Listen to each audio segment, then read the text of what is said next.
Assalamu alaikum wa rahmatullahi wa barakatuh. Welcome back. And today we're doing quiz revision for Unit 5.1, Newton's Laws of Motion. Okay? Newton's Laws of Motion, we're only talking about 5.1. So basically, in short, we're just talking about three laws of motion, which are the law of inertia, the law of mass and acceleration, and the law of for every action there's an equal and opposite reaction. Okay, so we're going to be doing some questions on those, and if you need to go back through the lessons, then obviously the lessons are also available on the channel. Let's go. Inshallah, this will be a short video. Let's have a look. Okay, so first thing I need to do is get my face out of the way, I think. And put my face over here, maybe. That's better. Very good. Okay, so in the diagram below, a girl sits on a sled and slides down a hill of snow. Which arrow represents the force of friction opposing the motion of the sled down the hill? So it has to be, well, the clue is in the question, isn't it? Opposing. Opposing means against. So if she's sliding this way, then the friction is going to be opposing. So it's going to be A. Very good. Next question. What measurement is used to measure force? Newtons. All the time. Yes, newtons. So F and it's the unit is in newtons. Okay. So newtons. What is the overall force acting on the box? The box has a mass of 50 kilograms. What is the acceleration? So in order to answer this question, I think I'm going to have to move my face out of the way a few times. So in order to answer this question, what we need to do is work out the net force. Okay. So what is the net force on the box? We've got 25 down and 25, let's go back, oops. 25 acting down. So what force is this? That's weight, also known as mg. And, well, it says here that the mass is 50 kilograms, doesn't it? Whoever came up with this question. Right, anyway, so we've got this weight force down, this normal force up, and they are balanced, 25 and 25. They cancel each other out, so we don't have to worry about that. Then we have 50 on the left, 100 on the right. So obviously the overall force is going to be 50 on the right. What we call that is the net force. So the net force acting on the box, net force, is going to equal 50 newtons to the right. 50 newtons to the right. Now what we're being asked next is to work out the acceleration. And if we can just ignore that, and just assume that the box is indeed 50 kilograms, then we can go force equals mass times acceleration, which is the second law. And we know that the force is 50 newtons, and the acceleration is going to be, that's what we're trying to find out. The mass is 50 kilograms, and the acceleration is going to be, of course, we already know the acceleration is going to be 1 meter per second squared. 1 meter per second squared. How do we know that? Well, 50 newtons divided by 50 is 1. So the acceleration is going to be 1 meter per second squared. And that's how you work that one out. Let's go next. Which object would have the greatest force? Which object would have the greatest force? Well, we already know the formula is F equals mass times A. Force equals mass times acceleration. So, knowing that, we have kilograms mass, we have acceleration. Ooh, what is wrong with this here? Come on. You must have spotted it. I did. Accelerating at 10 meters per second squared. Acceleration, remember, is meters per second squared. So we need to fix all of that. Okay, so now that we fixed that, what is the force? 5 times 10 for the first one, so that's going to be 50 newtons. 5 times 20 for the next one, so that's going to be 100 newtons, so that's already higher. 20 times 4 is 80 newtons, 80. And then the last one is 20 times 3, which is 60 newtons. So obviously the answer is going to be B. That is going to be the greatest force. What is the net force? Remember, the net force is the final force. What's remaining? What's going to be the final force acting on the object? So we've got different forces acting on the object. In this case, we've got air resistance pulling back as well as thrust going forward. We've got 10 newtons worth of thrust, 10 newtons worth of thrust going forward, and we've got 7 newtons of air resistance pulling backwards. Overall, it's going to be 3 newtons, and it's going to be this way. So it's 3 newtons to the right, isn't it? So it's the second one. Right. Okay, so now we have a question worth reading and thinking about a bit. A 20 kilogram box rests on the table. So rests on the table just means it's not moving. It's not moving. What is the weight of the box and the normal force acting on it? The weight of the box is quite easy. That's going to be mg. Weight equals mg, and that's going to be 200. Sorry, not 200. 20 kilograms multiplied by 9.81, which is approximately 200. And that's 196. 20 times 9.81, 196 newtons. And that is the weight force. Now we know from Newton's third law, for every action, there is an equal and opposite reaction. Because the box is not moving, that means there's a force acting, carrying the weight. So the box is sitting on the table. The box has a mass and has a weight, has something pulling it down. But it's not going through the table. Okay, if we put it on paper, it would break the paper. If we put it on water, it would sink through. If we put it on the table is carrying the weight. So the table is providing a normal force. The table is providing a force that is equal and opposite. And it's going to be also equal to 196 Newton. And that force is called a normal force. And the reason we call it a normal force is because in maths, if it's perpendicular, we call that a normal. And so the normal force here is equal to 196 newtons, which is why the box is not moving. So the weight force is equal to the normal force. Now that's only a part of it. We still have part 2 to deal with. A 10 kilogram box is now placed on top of the 20 kilogram box, as shown in the figure. Determine the normal force that the table exerts. The table exerts is just a fancy word of saying the table is withstanding, the table is carrying. So what's the force that the table is carrying on the 20, or the table is actually withstanding of the 20 kilogram box, and the normal force that the 20 kilogram box exerts on the 10 kilogram box. We got to think about this carefully. So they want the normal force acting here, and then they want the normal force acting here, which is going to be smaller. How do we work it out? Well, remember the normal force is going to be equal to the weight, because for every action there's an equal and opposite reaction.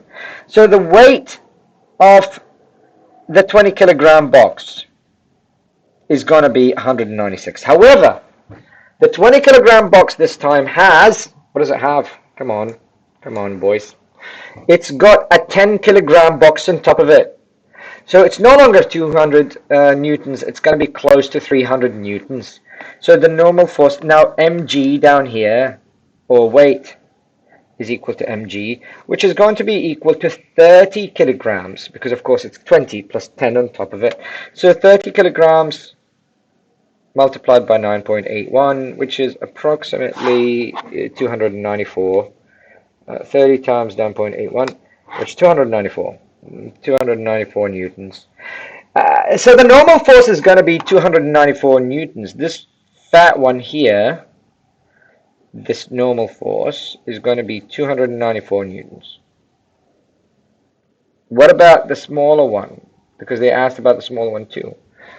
The small one is something else. So the small one, this time we treat this box like it's a floor.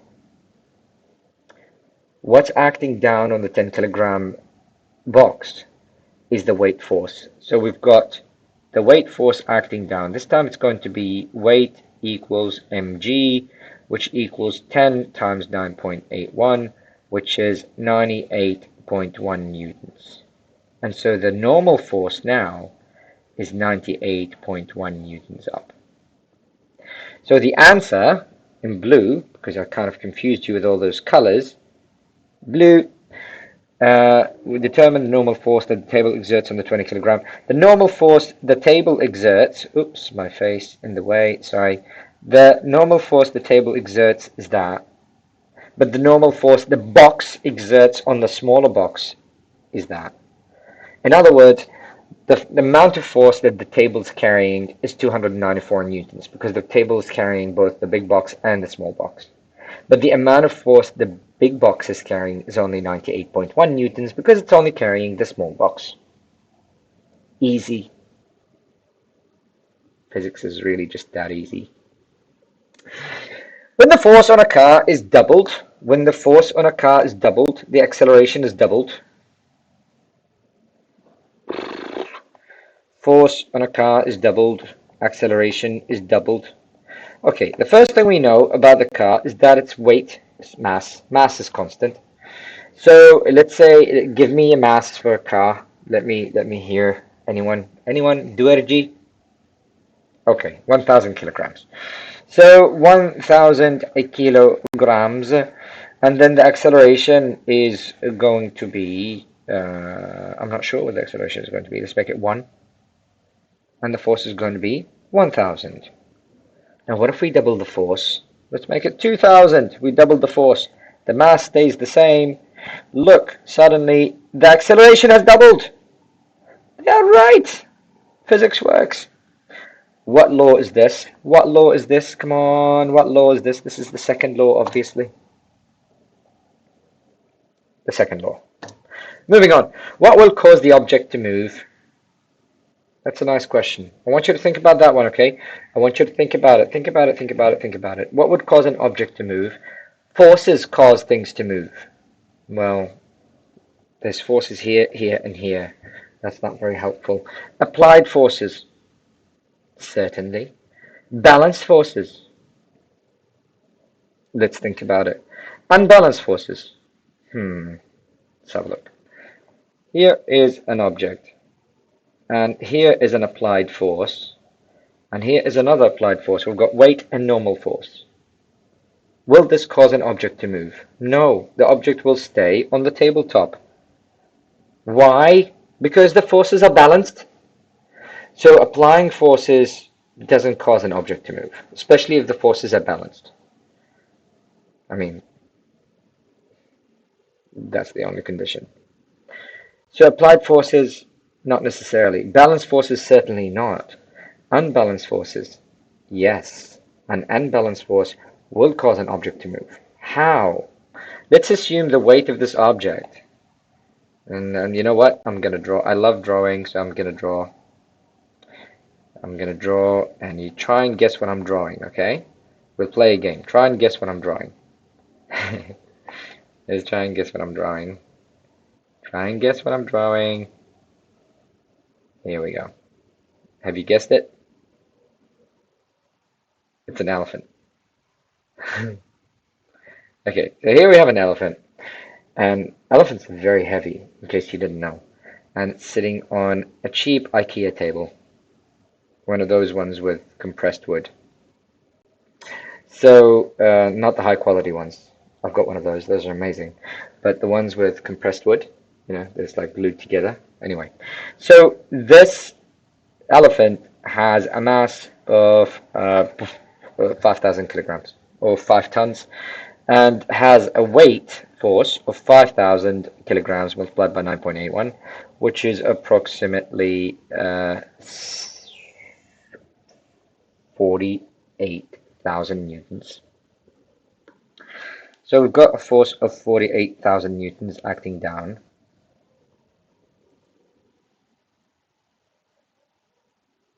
The table's not going to be able to balance that. What's going to happen to the table? It's not going to be able to withstand that force. It's going to break. It's going to break. So it's going to cause that elephant to accelerate, and it's going to cause the elephant to move. So unbalanced forces cause objects to move. Another example, I just had to draw an elephant. Another simple example is a ball. If nothing is acting on it, or if the forces are balanced, it's not going to move. If I push the ball there's air resistance coming from this side, but it's small. Air resistance is not going to be able to balance the ball or to balance the force coming from this side. So this is the push force, and this is another force. It's called air resistance, but it's small, and there's no way it's going to balance the push force, and so it's going to move it forward. So unbalanced forces cause things to move. The net force acting on a ball is 34 newtons. If the acceleration of the ball is 1.7, what is the mass? Okay, so that's just the example we're talking about. So here's the ball, here's the ground. So obviously mg, or weight force, is right there. Okay, down a bit. I'm going to keep moving the camera. So mg, or weight force, is right there, and that is balanced with the normal force, which is Fn, excuse me, and we can just say that's about 5 newtons, and this is about 5 newtons in the up direction. But there is another force acting this way, and that is 39 newtons. But the air resistance facing it is about 5 newtons. And so now we've got an overall net force. That's what it means by overall net force. That's the overall net force, and it is going to be, nope, not that, sorry. No, that's not what I meant to do. That's going to, the overall net force is going to be 34 going that way. Why not 39? Well, because there's 5 opposing it. So it's 34 newtons going that way, which is what we have. And the acceleration is going to be 1.7. What's the mass? Force equals mass times acceleration. 34 equals mass multiplied by 1.7. Well, those are some nice, really nice numbers, because the mass is simply 20. It's a very heavy ball. That's a very heavy ball. Okay, but that's how you do that. Okay, 20 kilograms. I guess it's not really a football, is it? Maybe a bowling ball. Moving on. A skater pushes another skater forward, but the one pushing moves backwards. That is, for every action, there's an equal and opposite reaction. That's the third law. First law is law of inertia. Inertia is not wanting to change. The ability of an object to stay its course. If it's sitting, it wants to stay sitting. If it's moving, it wants to keep moving. In other words, it's the ability for an object to not want to change what it's doing. If a rock is not moving, it doesn't want to move. And the more mass it has, the more inertia, the more it doesn't want to move. Whereas if a rock is moving and it's very heavy, that means it has high inertia and it doesn't want to stop. An asteroid that is traveling through space, that is very, very big and heavy, has a lot of inertia and doesn't want to stop. And if, God forbid, that asteroid hits the Earth, it's not going to be very happy, because it doesn't want to stop. So a lot of energy is going to be released. It's going to have a lot of momentum. But that's something we'll be dealing with later. Momentum equals mass times velocity. Right, so anyway, a skater pushes another skater forward, but the one pushing is moved back in the process. So I'm just going to show you what that looks like. I'm actually sitting on a chair with wheels on it. So I'm going to be pushing on the table, and watch what happens to me. That's very strange. I pushed the table. How come I'm pushed back? That's not fair. Let me do that one more time, okay? I am pushing the table. Watch me. Okay, I'm going to try another way. I'm going to push this. I'm pushing it. I'm pushing it. I'm pushing it. Oh, what's happening to me? I'm being pushed back. How come I'm being pushed back? Because for every action, there's an equal and opposite reaction. That's the third law. For every action, there's an equal and opposite reaction. If I push with 20 newtons, guess what? The 20 newtons are going to be pushing me back. So it's going to be reflected back and it's going to be pushed back. Now, if I push with 30 newtons, I'm going to be 30 newtons. Now, 50, 50, 100, 100. For every action that I do, it's going to be an equal and opposite reaction. If I weigh 850 newtons than the normal force from the Earth pushing back, carrying me. It's carrying 850 newtons, exactly the same. What if I weigh 2000 newtons? Same. It's going to be pushing back with 2000 newtons, which is why I don't fly up in the air, because if it was pushing back more than 2000 newtons, more than what I weigh, I'd be pushed up in the air. Or if it couldn't, I'd go down into the ground. So for every action, there's an equal and opposite reaction. It's the third law. What is the formula for force? We've covered this enough times. Force equals mass times acceleration. So it's going to be the third one. Next, 1,500 kilogram truck is pulling a car away from a stoplight. The truck's acceleration is 3 meters per second squared. The force applied is equivalent to 7,800 newtons. Find the mass of the trailer. Nice question. Let me move the mouse out of the way. Nice question. Okay, so I'm going to draw that. I'm going to draw the pickup truck. Oops, let's go back. I'm going to draw the pickup truck.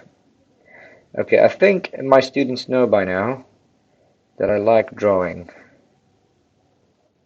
I'm not very good at it, but I like it. So here's a truck. Here's the bumper.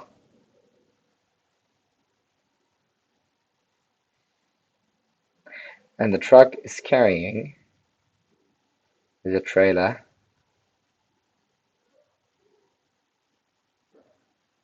It's carrying a trailer. And the trailer's good. It's got goods on it. Okay, I think that's enough. So the mass of the truck, the mass, M, equals 1,500 kilograms. We don't know what the mass of this is, though. That's what we're trying to work out. We know the acceleration of the truck is, well, the truck and the trailer is 3.0 meters per second squared. Always a good idea to label things.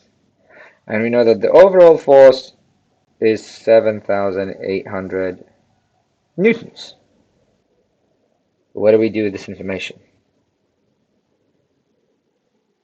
I know you know what to do, Yusuf. Force equals mass times acceleration. However, this mass here is going to be the total mass for both the trailer and the car. Let's work it out anyway. So it's going to be mass is equal to, if you like triangles, I'll draw the triangle for you. Force equals mass times acceleration. So it's going to be mass is equal to force over acceleration, which is equal to 7,800 divided by 3, which is equal to 2,600 kilograms. Now that is the total mass. So obviously the mass of the trailer is going to be 2,600 minus 1,500, which is going to be 1,100 kg. And that's how you solve that. Easy. Next. Oops, what happened there? Next. You push against the wall, and the wall is pushing back on you. We just did that. We just did that before. For every action, there is an equal and opposite reaction. Third law, guys. Third law. Next, which force produces a change in motion? How many times do I have to say this? Does friction cause a change in motion? It can, if it's not balanced. Can gravitational force cause a change in motion? Once again, yes, if it's not balanced. However, if it's balanced by the normal force, then the object is just sitting on the table doing nothing. Here, there is a pen resting on my hand. Is it balanced? Yes. How is it balanced? There is a force of gravity, weight, acting down, but it's balanced by the force of my hand pushing up. What if my hand cannot balance this force? Oh, I can't balance it. It's falling down. So the only way an object a force produces a change in motion is if it's unbalanced. What's the difference between a force and a net force? Good question. Here is an example. Here's a trolley with food in it. There's a force of 60 and a force of 30, but the overall net force is 90. That is an example of a force, and then the net force is the final force, the overall force. Here's another one. There's a force of 30 newtons acting that way, and there's a force of 10 newtons acting this way. So this could be a resistance, this could be a push. Anyway, the overall force, because they're opposing each other, is going to be 20 newtons to the left. That is the net force. That's what we call a net force. So the net force is the overall force acting on the object. Okay, the overall force, the overall singular force acting on the object. So it could be that an object has thousands of forces acting on it.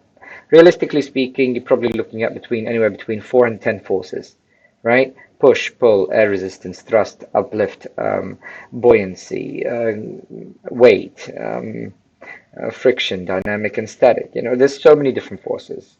However, we're only concerned with the one that's overall left over, okay? And the overall net force is the one that causes, is the one that's where the object's going to move to. So a force is a result of some physical interaction between two objects, but a net force is the Victor's sum. Oh, that's a good way of putting it. A Victor's sum. So it's the sum of all the forces that on a single object. Which law best explains why more force must be applied to the bowling ball to make it accelerate at the same rate as the tennis ball? Okay, so if we want them to both accelerate at the same rate, bear with me. Give me an acceleration. I'm going to make it easy. 1 meter per second squared. That's going to be the acceleration. I want them both to accelerate at the same rate. Now, what's the formula? Force equals mass times acceleration. The bowling ball has a mass of 4 kilograms. The tennis ball has a mass of 30 grams. And knowing that it's proportional, it's going to be, well, I can work out what the force is going to be. That's going to be 4 newtons, and that's going to be 0.03 newtons. But the point is, it's the second law. First law is law of inertia. An object that's moving wants to stay moving. An object that's still wants to stay still. The second law is force equals mass times acceleration. That's showing that mass and acceleration and force are both related. And the third one is for every action there is an equal and opposite reaction. And the fourth one, is there Newton's fourth law? Technically not, but if you're interested, it's called the law of gravitational attraction between objects with masses. I shouldn't be talking about that. Moving on.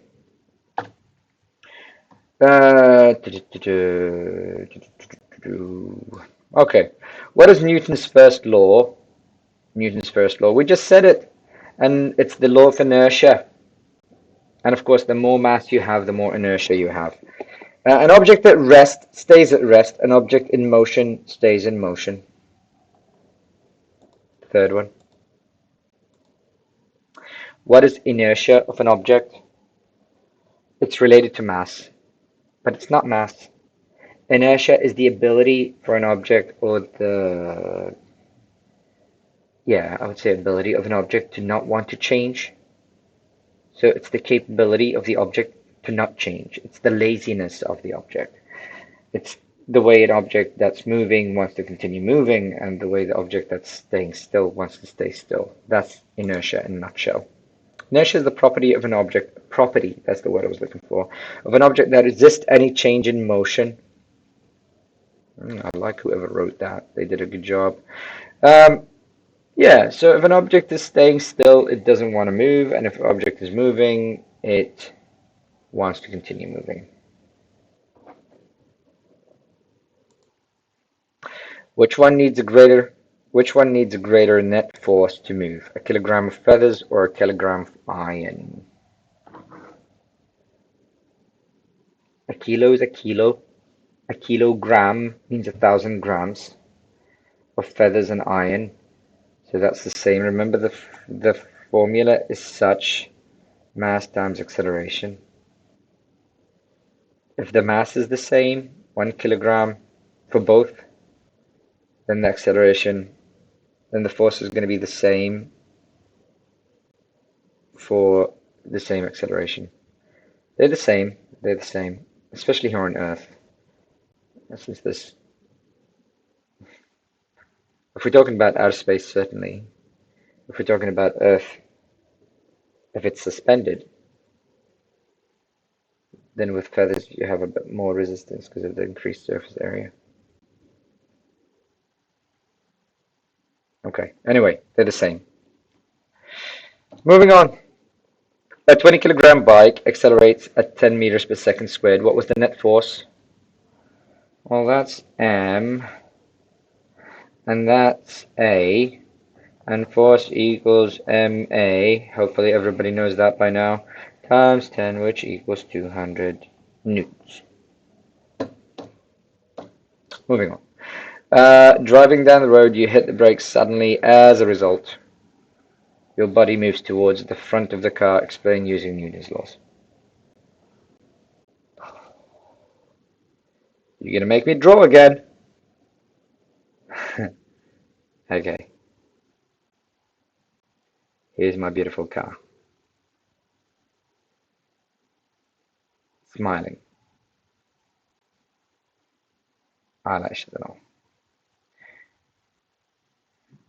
There's the driver. Suddenly, you apply the brakes. What's gonna happen to the driver? They're gonna fly out like Superman.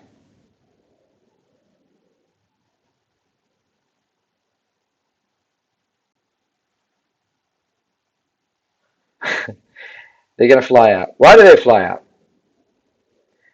Remember the laws of motion. We've got the first law, which is the law of inertia, which is an object with inertia resists change in motion. An object that is moving would want to continue moving, and an object that is standing still wants to stay still. Now what happens is the car's moving, suddenly the car stops. I, as an object, I'm the driver, say, if I'm moving, I don't want to stop. I want to continue moving, so that's why I continue moving. That's the way it works. Even if maybe in my head I want to stop, unfortunately, I will continue moving. That's what's meant by the law of inertia. Excuse me. Let me just grab one of these pills.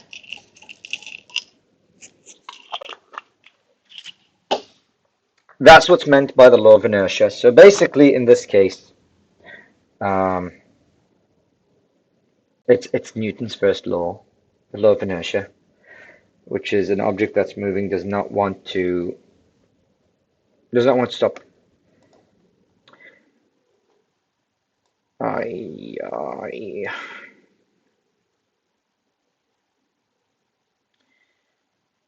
First of all, I want to say that this is not the sort of question you're going to have to worry about for the quiz.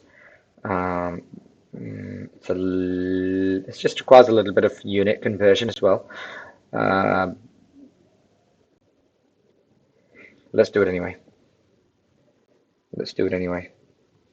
On an aircraft carrier, a jet can catapult from 0 to 250 kilometers an hour in 2 seconds. If the average force exerted is this, what is the mass of the jet? Okay, so force equals mass times acceleration. Do we have the mass? No, we have the force, which is 9.35 times 10 to the power 5 newtons. We're trying to work out the mass, that's what we're trying to work out. And we have the acceleration, but we don't at the same time, because the acceleration here is in kilometers per hour. We haven't worked out the acceleration, we have the velocity. So what we need to do to work out the acceleration, let's focus on this first. Acceleration is equal to Vf minus Vi over time. And we do have the time. 2 seconds. We do have VI, which is 0, but we don't have VF. We have 250 kilometers per hour. So let's change kilometers to meters. 250 kilometers, so that's 250,000. Let's change that to divided by 60 minutes divided by 60 seconds.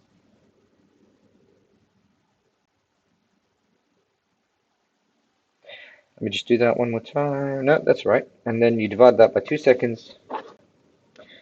So that is 69 meters per second divided by 2. And that says the acceleration is going to be 34.7 meters per second squared. That's the acceleration. That's not the mass, that's the acceleration. Remember, I still need to work out the mass. So the mass is going to be force over acceleration. And I have both of those things now. I'm just going to take this off. I have both of those things now, so it's going to be 9.35 times 10 to the power 5 divided by 34.7 meters per second squared. And just be careful the way you write your S's and 5s.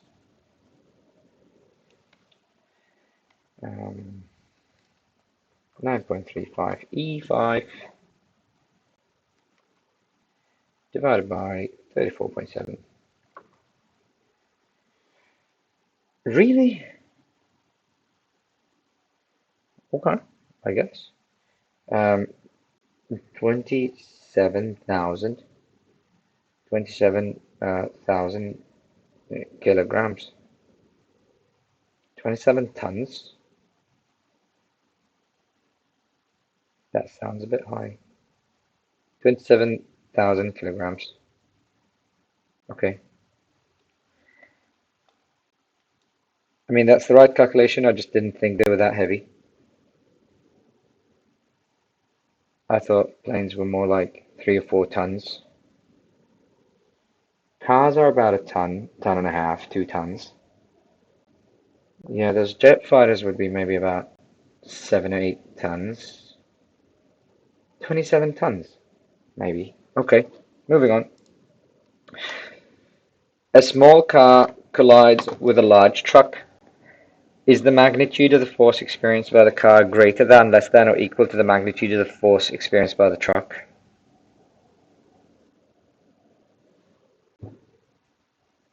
Okay. Large truck.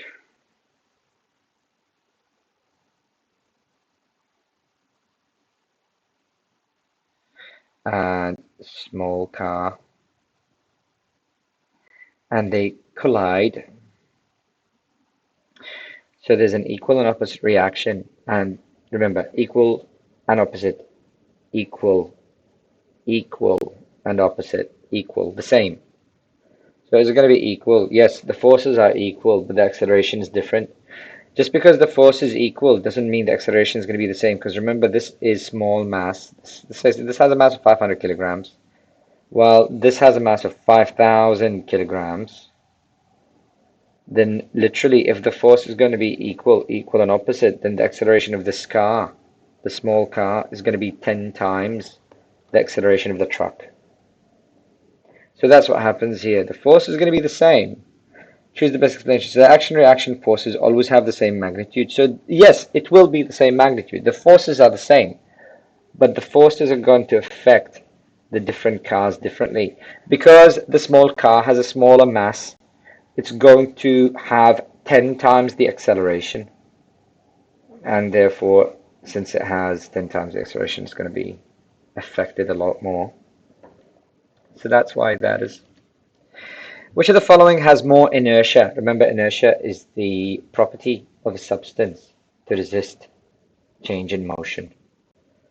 And of course, the more mass an object has, the more inertia it has. So bowling ball is going to have more inertia.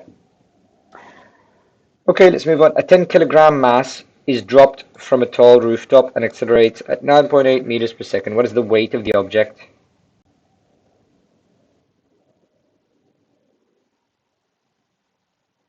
Which, I mean, we don't even have to try anything.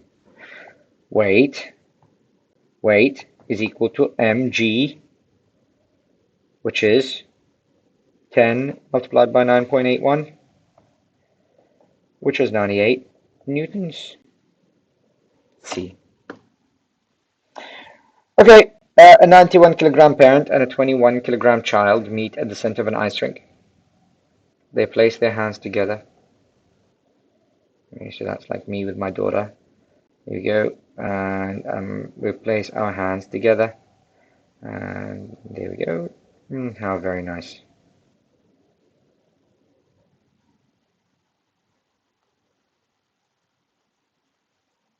Okay, then what?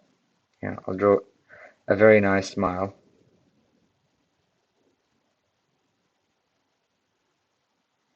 Here we go. Not creepy at all. Is the force experienced by the child more than, less than, or the same as the force experienced by the parent? Remember what we said. So what happens is they push each other, and then so we push each other, and then we push back. Well, to be fair, I'm gonna change that face. I'm gonna make it a nice face. Here we go. That's much nicer. Okay. So what's going to happen is the forces are the same.